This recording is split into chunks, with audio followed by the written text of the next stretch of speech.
الحمد لله نحمده ونستعينه ونستغفره ونؤمن به ونتوكل عليه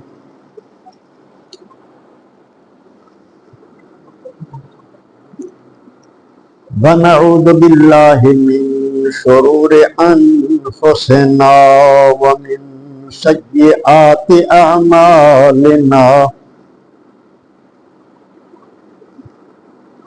من يهده الله فلا مضل له ومن يضلله فلا هادي له ونشهد أن لا إله إلا الله وحده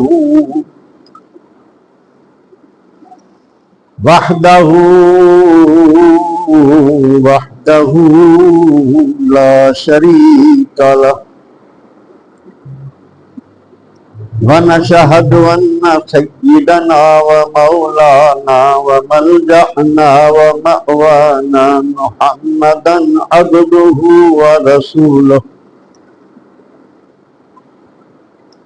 أما بعد فأعوذ بالله من الشيطان الرجيم بسم الله الرحمن الرحيم فلما جن عليه الليل رأى كوكبا قال هذا ربي فلما أفل قال لا أحب الآفلين صدق الله مولانا العظيم وبلغنا رسوله النبي الكريم الأمين الرؤوف الرحيم ونحن على ذلك من الشاهدين والشاكرين والحمد لله رب العالمين رب اشرح لي صدري ويسر لي أمري واحلل عقدة من لساني يفقهوا قولي رب زدني علما رب زدني علما رب زدنی علما۔ تمام تر حمد و ثنا کے لائق اللہ تبارک و تعالی جل جلالہ و من والوں کی ذات پاک، جس نے ہر چیز کو پیدا فرمایا، وہی سب کو پالنے والا، نظام زندگی کو چلانے والا، اس کی ذات اور صفات میں کوئی شریک نہیں، صرف وہی عبادت کے لائق۔ درود و سلام کے ہدیے حضور سرور کائنات فخر موجودات احمد مجتبی محمد مصطفیٰ صلی اللہ علیہ وآلہ وسلم کی بارگاہ میں، جن کو اللہ تبارک و تعالی نے تمام جہانوں کے لیے رحمت بنا کر بھیجا اور معلم بنا کر بھیجا، آپ کے قلب اطہر پر نازل ہونے والا یہ کلام قرآن مجید کی آیہ کریمہ تلاوت کی ہے، جس میں حضرت ابراہیم علیہ السلام کا ذکر۔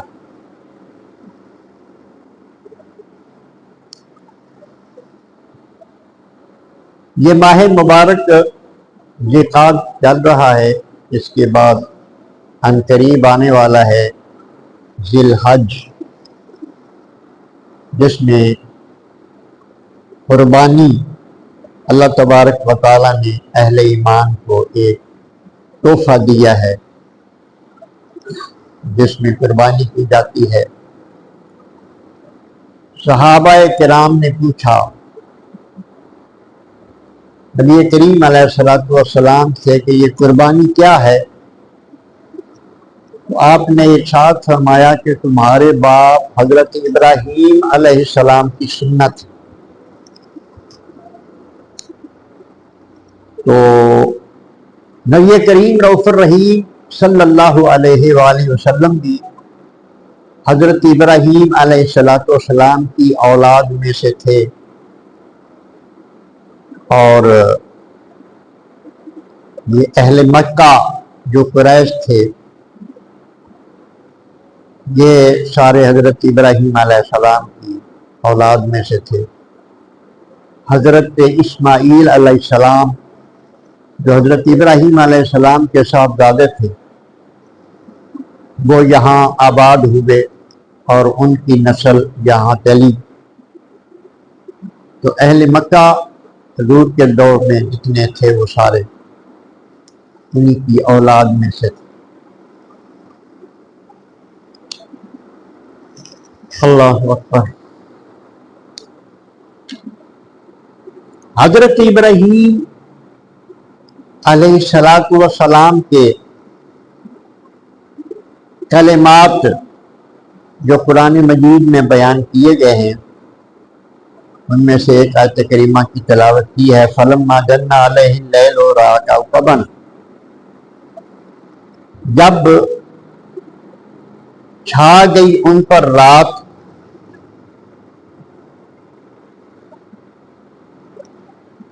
تو رَأَىٰ كَوْكَبًا آپ نے ایک ستارے کو دیکھا. قَالَ هَٰذَا رَبِّي فرمایا یہ میرا رب ہے. یہ سوال کر رہے ہیں، سوال یعنی اس کو لوگ رب کہتے ہیں. فَلَمَّا أَفَلَ جب وہ ستارہ ڈوب گیا قال لا احب الآفلین لا احب الآفلین آپ نے فرمایا میں پسند نہیں کرتا ڈوب جانے والوں.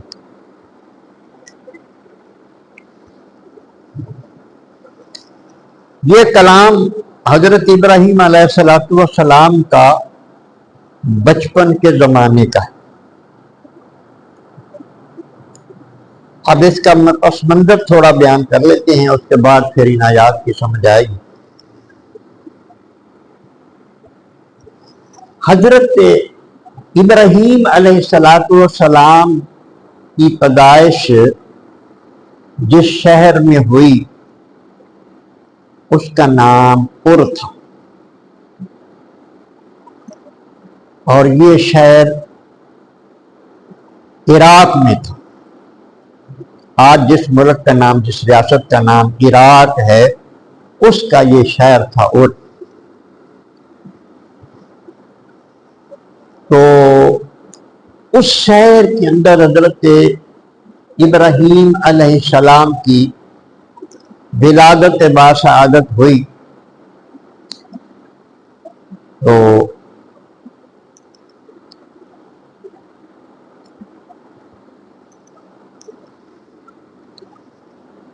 اس شہر کا جو ماحول تھا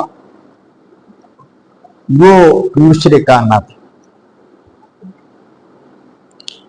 ٹوٹلی طور پر جو لوگ تھے وہ مشرک تھے. اہل تفسیر نے لکھا ہے کہ اور کے کتبات میں تقریباً 5000 خداؤں کے نام ملتے.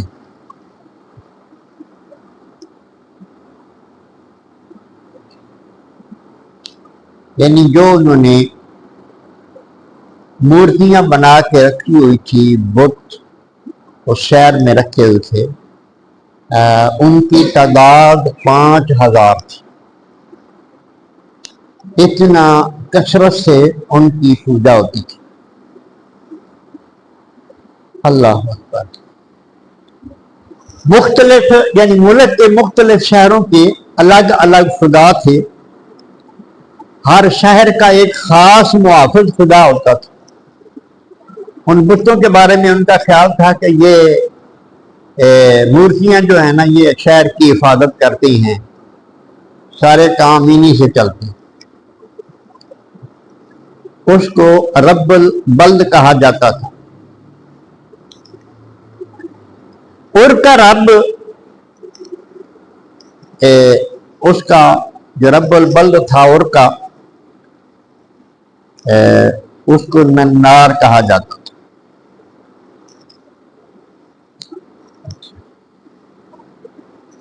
یہ اصل میں وہ چاند کی پوجا کرنے والے تھے اور انہوں نے چاند کی مورتی بنا کے رکھی ہوئی تھی۔ تو ہر شہر کا الگ الگ انہوں نے یہ بت بنا کے رکھا ہوا تھا جس کی پوجا کرتے تھے۔ تو فرماتے ہیں کہ ننار کا بت جو تھا وہ اور میں سب سے اونچی پہاڑی پر تھا اور بڑی عالی شان عمارت میں نصب تھا۔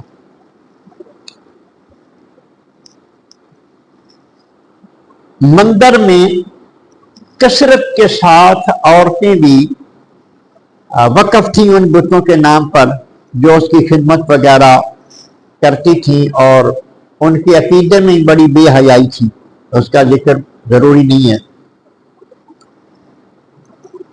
جہاں شرک ہوتا ہے وہاں ہر قسم کی برائی ہوتی ہے۔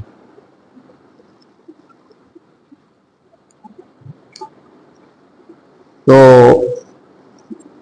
یہ بات بھی قابل غور ہے کہ اور کا شاہی خاندان جو حضرت ابراہیم علیہ السلام کے زمانے میں حکمران تھا، اس کا بانی اول کا نام اور نمو تھا۔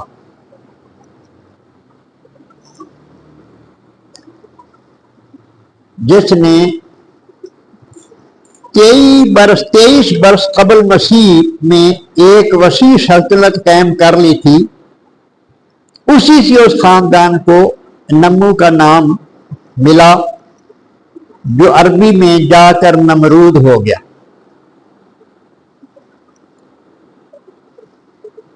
حضرت ابراہیم علیہ السلام کی ہجرت کے بعد اس خاندان اور اس قوم پر مسلسل تباہی نازل ہونا شروع ہو گئی۔ اصل میں بات یہ ہے کہ حضرت جس خاندان کی یہ ذکر ہو رہا ہے نا کہ سب سے بڑا مالدار اور حکمران خاندان جو تھا، اسی میں نمرود بھی اسی میں تھا جو وقت کا بادشاہ تھا۔ حضرت ابراہیم علیہ السلام بھی اس بڑے خاندان میں سے تھے، اور تقریباً اس طرح ہوتا ہے کہ معاشرے میں جب اللہ تبارک و تعالیٰ کسی نبی کو مبعوث فرماتا ہے تو خاندانی اعتبار سے وہ اونچے قبیلے کے ساتھ تعلق رکھتا ہے۔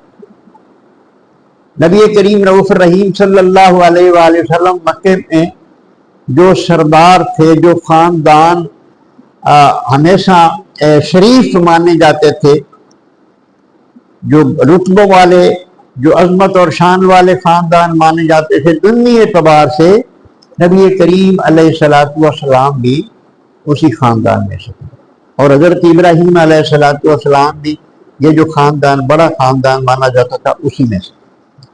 لیکن یہ لوگ سارے تھے مشرک۔ حضرت ابراہیم علیہ السلام کے والدین جو تھے وہ ایسے نہیں تھے۔ نبی کریم علیہ السلام کا جب دور تھا تو مکے میں سارے مشرک تھے، لیکن آپ کے دادا پردادا حضرت عبد المطلب، پھر آپ کے والد عبداللہ، یہ مشرک نہیں تھے، یہ مواحد تھے۔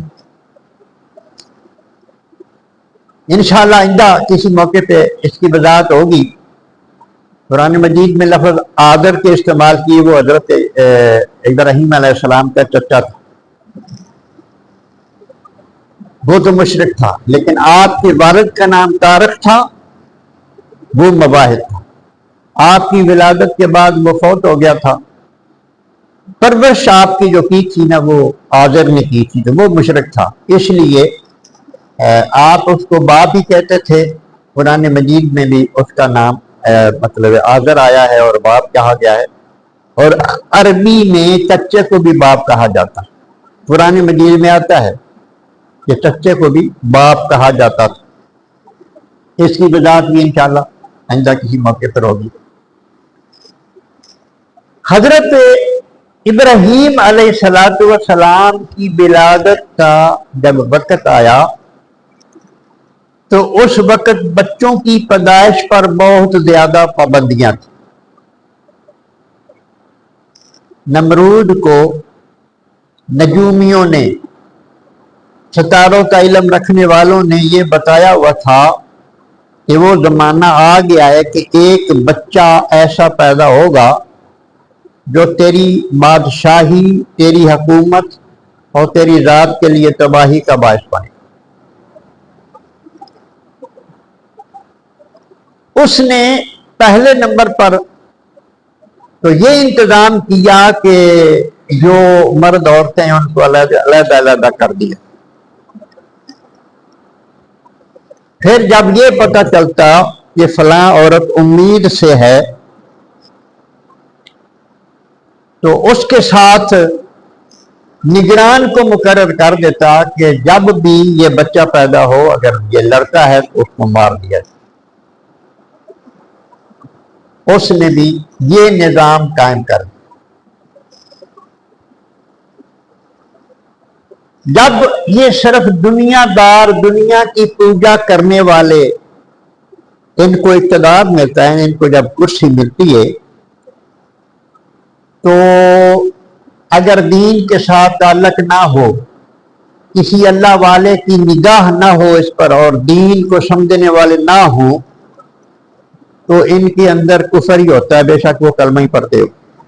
بڑا سخت میں لفظ بول رہا ہوں، کیونکہ یہ اپنے اقتدار کو بچانے کے لیے، اپنی کرسی کو بچانے کے لیے یہ لوگوں کو قتل کر دیتے۔ آج بھی کرسی کے خلاف بات کر کے دیکھو، آپ کے ساتھ بھی یہی حربہ استعمال کیا جائے۔ آج بھی یہی حربہ استعمال کی، جو اقتدار پہ آتا ہے نا اس کی نیچر یہ ہوتی ہے۔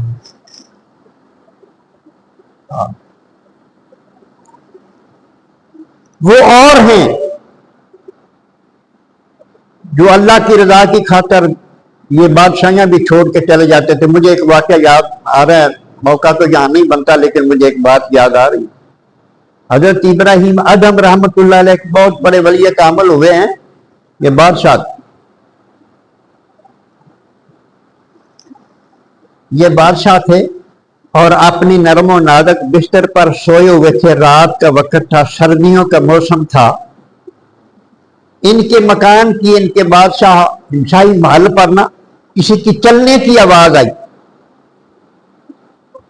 انہوں نے آواز دی، کون ہے اوپر؟ کوئی اللہ والا تھا، بھیس بدل کے آیا ہوا تھا اوپر۔ انہوں نے بتایا میں ہوں۔ تو ادھر کیا کر رہا ہے، کیسے چڑھ گیا اس پر؟ انہوں نے کہا جی میرا اٹھ گم ہو گیا تو میں وہ لبتا پھرنا وہاں آندھا کدی اٹھ چھتاں تے بھی لبے نے۔ انہوں نے آخیا نرم بستراں تے بھی کدی رب ملیا؟ نرم بسترے چ پہ کے رب لبدا ہے، جو چھتاں چ نہیں لبتے تو؟ اتنی بات کر کے وہ غائب ہو۔ انہوں نے پھر چھوڑ دی بات، جنگل میں چلے گئے، عبادت میں مصروف ہو گئے، بات سے چھوڑ دی۔ بس ایسے ہو گئے۔ پھر جب لوگ گئے نا اس کو ملامت کرنے کے لیے، اس کے رشتہ دار، ہاں جی اس کے وزراء سفراء رشتہ دار، کہ کیا تو نے حال بنا رکھا ہے، تو یہ ایک درویشی لائن اختیار کر لیے، بادشاہت چھوڑ کے کیا تیرا حکم چلتا تھا؟ اس نے کہا بس میں مطمئن ہوں، مجھے کچھ نہ کہو، چلے جاؤ یہاں سے۔ بادشاہ نے انہوں نے پھر بھی ملامت نہ چھوڑی۔ انہوں نے کہا اے دس نا بھی اتنے سے تیرا حکم چلتا سی تے ایتھی کی کٹیا چ بہ کے ایتھی کی کہ تیرا حکم چلتا ہے؟ آپ نے فرمایا اچھا تین ایسے دکھاواں؟ انہوں نے کہا اگر میری گل سمجھو تو ہوں میں اصل بادشاہ ہاں، نہ کہ ہوں کی بادشاہ ہے تو چگی کے بہ کے دریا سی آپ سوئی بھی اپنی گودری سی رہے سن اور دریا سوئی سٹ دیتی تے پھر آواز دیتی ہے دریا دی مچھلیوں میری سوئی لے کے آؤ. بے شمار مچھلیاں باہر نکلیاں تے ہر مچھلی دے منہ سونے دی سوئی سی. وہ دیکھ کے حیران ہو گئے. انہوں نے کیا وہ بادشاہی سی کیا بادشاہی؟ پھر من گئے. اور یہ حقیقت ہے کہ اصل بادشاہ اللہ والا ہوتا ہے. امیر خسرو رحمت اللہ علیہ کا یہ ہوں کوئی ضرورت ہے شاید اس چیز کی ادھر ذہن میں مڑ گیا. امیر خسرو رحمت اللہ علیہ کا جڑا شیخ سی نا پیر سی انہیں اپنے ایک مریض نو بھیجا بھی جا فلاں بندے نو بلا کے لیا. وہ جا رہا سی تے سڑک تو گزر رہا سی تے اوتھے کسی بادشاہ نے گزرنا سی یا کسی مہمان باہروں آنے والے نے گزرنا سی تے گورنر سے اتنے کھڑا نگران تے وہ رستے خالی کروا رہا سی. تے یہ امیر خسرو دے جڑا مطلب پیر پائی سی اتنے گزر رہا سی تو گورنر نے ڈنڈا مار دیتا بھی تو اتنے منہ چک کے لگا پھرنا تے چل رستہ خالی کر. وہ جا کے اپنے پیر کو نے دس دیتا جی گورنر نے میں نے ڈنڈا مارے. جس ویلے جناب بابے کی تیش چائے پھر آپ نے رکا لکھا بادشاہ نو بازگیر ای عمل بدگور را ورنہ بخش ملک توبہ دیگراں. انہیں کیا ہو بادشاہ آج اس شام تک اس تیرے گورنر نو معطل ہونا چاہیے نہیں تو میں آج شام تک تیرا ملک کسی اور دے دیا گا. یہ بادشاہ تک جب پہنچ گیا نا جناب پیغام انہوں ترتھلی پہ گئی. انہیں کہا یار بندوبست کرو بابے نو راضی کریے. میں نے کہا بادشاہ آپ کا وزیرہ نے آخیا بادشاہ آپ کا دماغ ٹھیک ہے وہ درویش کیا کر سکتا ہے اسے کیا کر سکتا ہے مینوں پتا ہے وہ کر سکتا ہے. انہیں جڑا لکھ دیتا ہے نا ورنہ بخش ملک تو بعد دیگراں میں کسی اور تیرا ملک دے دیا وہ دے دینا انہیں جڑے خبر آ رہے تو خبر آ رہے. انہیں کہا پھر امیر خسرو یہ جو راضی کر سکتا ہے اپنے پیر. تو پھر امیر خسرو نے انہیں جا کے ترلا کیتا تو پھر آپ نے منایا. انہیں کہا انہوں معطل کر دے بس ٹھیک ہے. ہاں جی تو اصل جو طاقت ہوتی ہے نا اصل طاقت یہ اللہ والوں کے پاس ہے. ہم حضرت ابراہیم علیہ السلام کی یہ بات کر رہے تھے کہ نمرود کو جب یہ اطلاع ملی کہ ایک بچہ پیدا ہونے والا ہے جو تیرا ملک جو ہے تیری بادشاہی کو ختم کر دے گا اس نے کہا بس بچہ پیدا ہی نہیں ہونے دیتا جب بچہ آئے مار دو مار. انہی دنوں میں آپ کی والدہ کے شکم میں آ گئے حضرت ابراہیم علیہ السلام. جب پیدائش کا زمانہ آیا اللہ پاک پھر پردے رکھ لینا ہے پردے. ہاں جب پیدائش کا زمانہ آیا وہ بی بی رات وہ نکلی شہر تو باہر کسی جگہ تے جنگل ایک غار سی ادھر داخل ہوگی اتنے حضرت ابراہیم علیہ السلام پیدا ہو.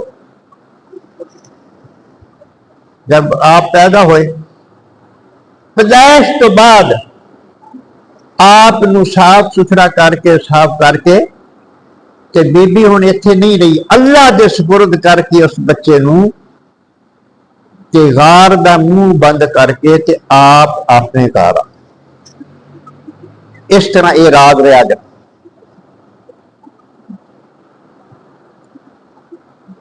آپ جب گھر آئی پھر اس طرح کہ رات نو نکل دی ایک ہر روز یا ایک دن چھوڑ کے ایک دن جا کے رات کے وقت اندھیرے میں وہ دروازہ اس کا کھول کر جو بھی چٹان وغیرہ رکھی ہوتی تھی اس کو ہٹا کے جاتی صحیح سلامت حضرت ابراہیم علیہ السلام. اچھا اب خیال آیا کہ میں دیکھوں تو صحیح رات کا اندھیرا ہوتا تھا نا رات کا اندھیرا ہوتا تھا یہ پتہ نہیں تھا کہ اس کو غذا کیسے ملتی ہے یہ تفسیر مظہری والوں نے یہ سارا واقعہ لکھا ہے، مختلف روایات کے ذریعے انہوں نے واقعہ لکھا ہے کہ ایک دن انہوں نے کہا کہ میں کسی روشنی کے وقت دیکھوں تو صحیح کہ میں تو کوئی چیز لے کے نہیں آتی گھر سے اس کو کھلانے پلانے کے لیے، پل کیسے رہا ہے؟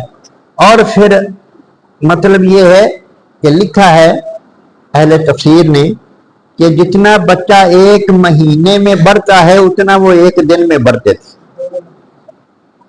جتنا بچہ ایک مہینے میں بڑھتا ہے اتنا، جتنا ایک سال میں بڑھتا ہے اتنا وہ ایک مہینے میں بڑھتے تھے۔ اس طرح جلدی جلدی اللہ تبارک و تعالیٰ نے ان کی پرورش۔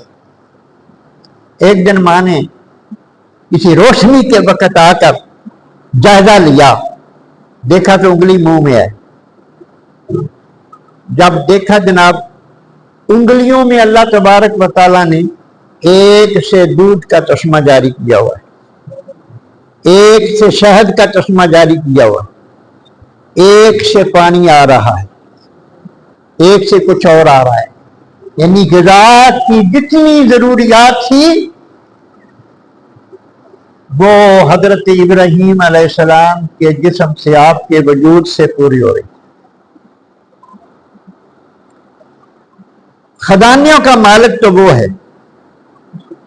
خزانوں کا مالک رب ہے، جس کا رب پر ایمان ہے اس کے یہاں کوئی کمی نہیں۔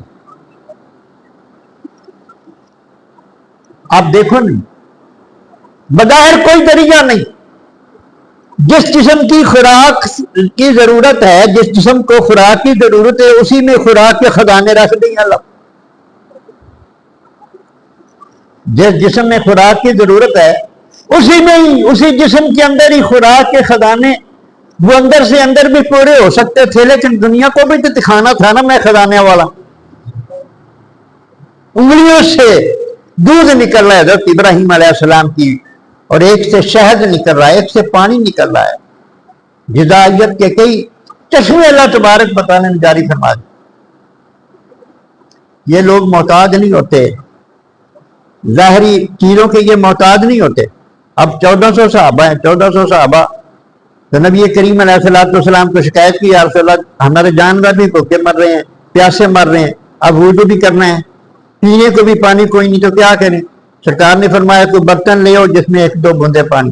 سرکار نے اپنا ہاتھ اس میں رکھ دیا، 5 انگلیوں سے 5 چشمے جاری۔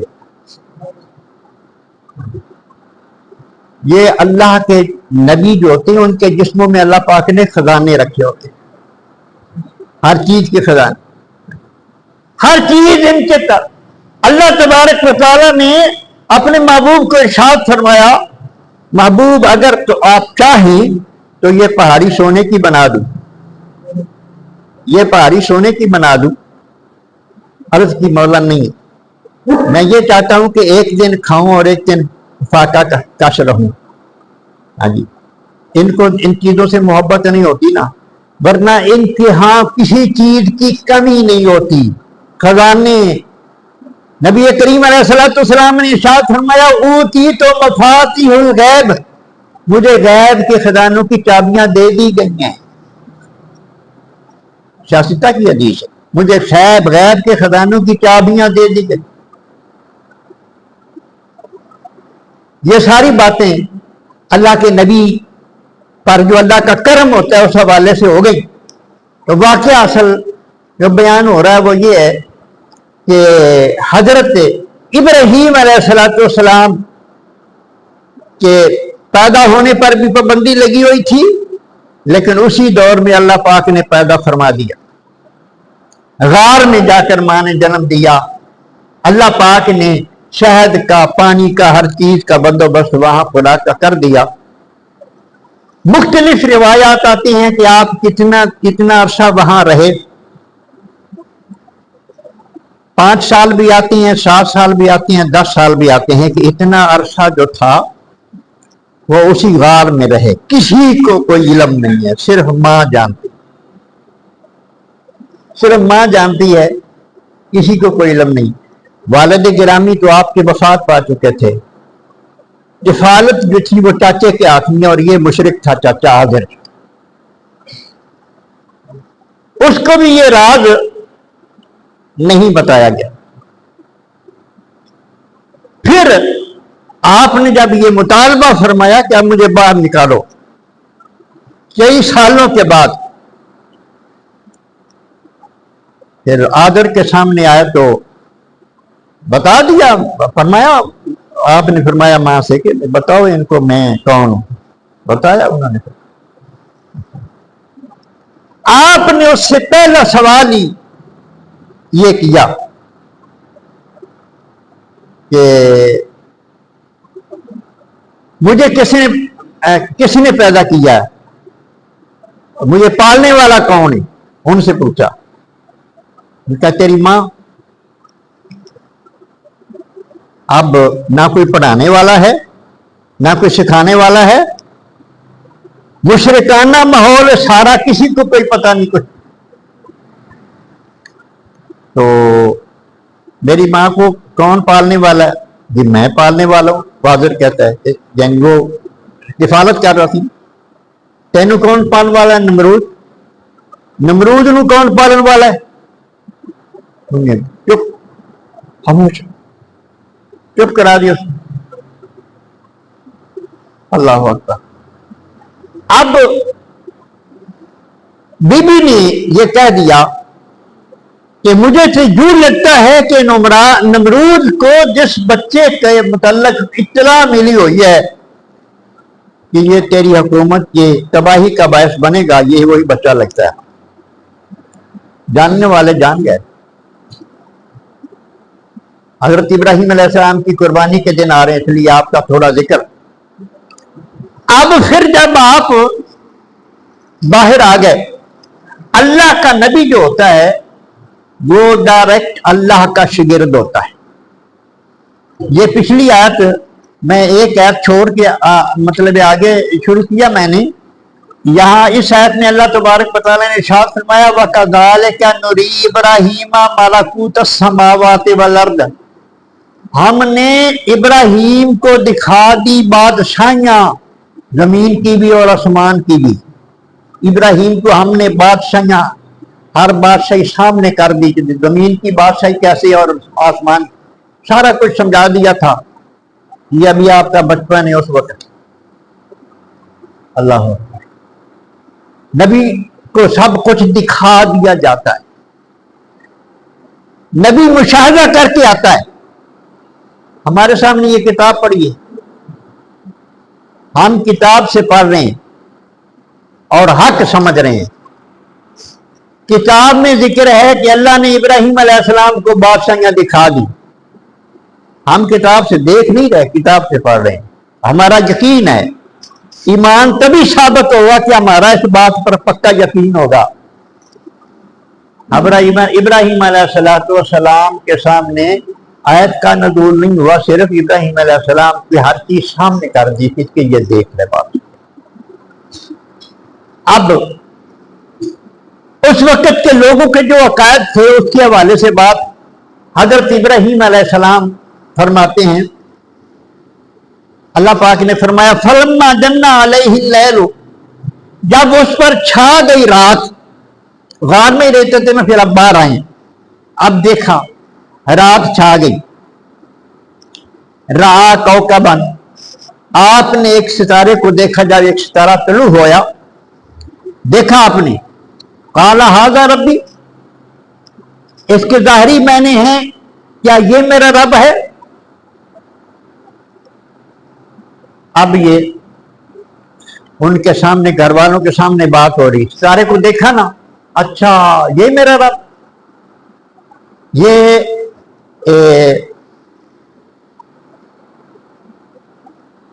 انکاری سوال ہے۔ اصل میں یہ ہے کہ اس کو رب کہتے ہیں میرا، یہ نہیں ہو سکتا رب۔ اصل میں بات یہ ہے، فرمایا یہ میرا رب ہے۔ فلما آفلا، جب وہ چھپ گیا، اللہ فرما رہا ہے فلما آفلا، جب وہ چھپ گیا، قال لا احب الآفلین، آپ نے فرمایا میں پسند نہیں کرتا چھپ جانے والوں کو۔ اب یہ تغیر و تبدل ہے، یہ کیا ہے؟ یہ تغیر و تبدل ہے، تبدیلی۔ اللہ وہ ذات ہے جس میں تغیر و تبدل نہیں ہے۔ یہ جو مخلوق ہے یہ تبدیلیوں کی محتاج ہے، یہ تبدیلیوں کی، اس کی ایک شکل ہوتی جب پیدا ہوتا ہے، پھر یہ بڑھتا ہے تو اور شکل ہو جاتی، پھر بوڑھا ہوتا ہے تو اور شکل ہو جاتی ہے، یہ تبدیلیوں کا محتاج ہے۔ لیکن اللہ کی ذات ان تبدیلیوں سے پاک ہے۔ اب یہ بچپن کے زمانے میں حضرت ابراہیم علیہ السلام کہہ رہے ہیں کہ اس کو میرا رب کہتے ہیں۔ جب وہ ڈوب گیا تو فرمایا میں ڈوبنے والوں کو پسند نہیں کرتا۔ مطلب یہ ہے کہ جو ڈوب جاتا ہے وہ خدا نہیں ہو سکتا، جو ڈوب جاتا ہے وہ خدا نہیں ہو سکتا۔ فلما رأى القمر بازغا، پھر جب دیکھا چاند کو چمکتے ہوئے، قال ھذا ربی، فرمایا یہ میرا رب، مطلب یہ ہے کہ اس کو رب کہتے ہیں۔ فلما افل قال لئن لم يهدني ربي لاكونن من القوم الضالين، پھر جب وہ چاند بھی چھپ گیا، چاند بھی چھپ گیا تو اس کے بارے میں بھی یہ ہے کہ میں چھپ جانے والوں کو پسند نہیں کرتا، اظہار یہی ہے۔ لیکن یہ ارشاد فرمایا لئن لم يهدني ربي لاكونن من القوم الضالين، اگر میرا رب مجھے ہدایت نہ دیتا تو میں بھی گمراہوں میں سے ہو جاتا۔ اب یہ ایک قسم کی جو ہے نا جی اپنی ذات کے حوالے سے تبلیغ ہو رہی ہے، یہ بتایا۔ اب دیکھو ابھی بچپن ہے تو بچپن میں یہ ساری باتیں حضرت ابراہیم علیہ السلام کر رہے ہیں۔ وہ لوگ ستاروں کی پوجا کرتے تھے، اس وقت کے لوگ ستاروں کی شکلوں پر انہوں نے بت بنائے ہوئے تھے، چاند کی پوجا کرتے تھے۔ وہ سارا معاشرہ اسی مصیبت میں مبتلا تھا، اسی گمراہی میں مبتلا تھا سارا معاشرہ۔ ان کے سامنے یہ بات کر رہے ہیں حضرت ابراہیم علیہ السلام، تو اس کو رب کہتے ہیں؟ نہیں، یہ تو ڈوب گیا ہے، ڈوبنے والوں کو پسند نہیں کرتا۔ مطلب یہ ہے کہ ڈوبنے والا خدا نہیں ہو سکتا۔ اب یہ ارشاد فرمایا کہ لئن لم یہدنی ربی، اگر میرا رب مجھے ہدایت نہیں دیتا، وہ سارے تو رب سمجھتے تھے نمرود کو، ان کے سامنے آپ یہ فرما رہے ہیں کہ میرا رب مجھے اگر ہدایت نہ دیتا تو میں بھی گمراہوں میں سے ہو جاتا۔ یہ بھی ایک تبلیغ کا ایک طریقہ ہے، اللہ کا نبی اپنے بچپن میں تبلیغ فرما رہا ہے۔ تو یہ بات ان سے واضح کر دی کہ جس کو میرے رب نے ہدایت نہیں دی، جس کو مالک اور خالق حقیقی نے ہدایت نہیں عطا فرمائی، وہ بے ہدایتہ ہے۔ نمرود نہ کسی کا رب ہے اور نہ ہی کسی کو ہدایت دے سکتا ہے۔ اللہ پاک سمجھنے کی توفیق عطا فرمائے۔ انشاءاللہ یہ مضمون آئندہ مکمل ہوگا۔ بشرط